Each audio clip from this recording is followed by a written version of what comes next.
All right, tonight, let's talk about Pedro Furtivo, their Exclusivo 1331 Añejo. And I know I've talked about this brand a lot. I really love everything that Peter and Omar have put together here. This brand is very inexpensive. It's very flavorful. It's traditionally made. It's just all around. It's awesome. Even the old bottle is really cool with the label and, Sneaky Pete right there in the middle. This is pretty exciting tequila for me.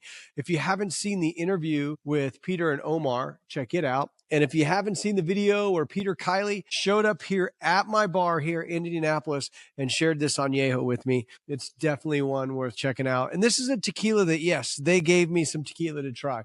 Those are gone, though, and I've reordered their Blanco, their Repo, their Añejo.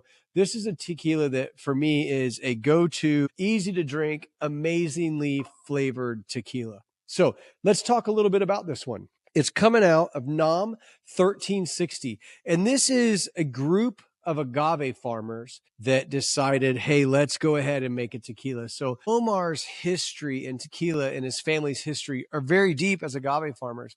And they really wanted to come up with an authentic tequila to bring to us. One of the best things about this one as an Añejo, for me, 43 ABV. To have it come in at 86 proof is really freaking awesome because it gives you so much more of that agave flavor with that higher proof. Less water, higher proof, more flavor. Okay, this one, it's Highland agaves, deep well water, stone oven cooked, roller mill crushed, open spontaneous fermentation in stainless steel tanks. Also, for the barrel aging, they're using American white oak whiskey and they're using some French oak. They're all used barrels and they're doing some blending to put the flavor profile together. But let's give it a try. What do you think?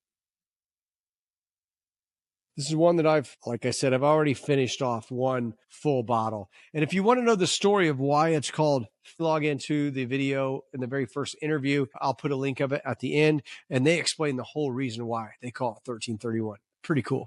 Let's jump into the nose. In the nose, you definitely get some cooked agave. The barrel's not overpowering anything here. To me, I get some orange peel. I get vanilla. I get the barrel smell. I actually get a little nutmeg or cinnamon right there in the nose. And I don't know if it's toffee, like a Heath bar smell, but I even picked that up a little bit. So the nose on this is amazing. There's so many aromas in this tequila. And for a tequila that's this inexpensive to be this complex in the nose is pretty amazing. Let's dive into the taste.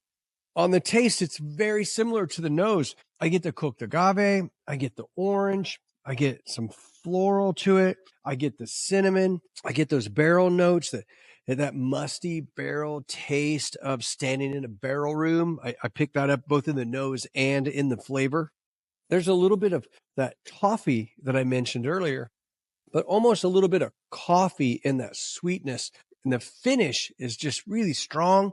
It has a lot of flavors. I get like a tobacco leather type taste in the finish. And then it kind of tingles out into this cooked agave sweetness. This right here it changes every time I taste it. Every time I pull this out and pour a glass of it, I pick up a different note, a different flavor. It never strays from the cooked agave that it is, and it just adds all of the nuances of this barrel and the agaves they're using. Peter and Omar, you're doing a great job. I really appreciate this tequila. I can't wait to order some more. I may need a case discount when I order next time. Put the website right here. Check them out. You can order this, have it sent to almost every state. Again, very great price tequila. If you're going to get an Añejo by two, I'd recommend getting a Blanco and a Repo to go with it. Thanks for watching. Cheers. Comment if you could, if you've had any of the Pedro Furtivos, what you think of the Sneaky Pete tequila, and share, like, follow, all those wonderful things. Thanks for tuning in. Have a great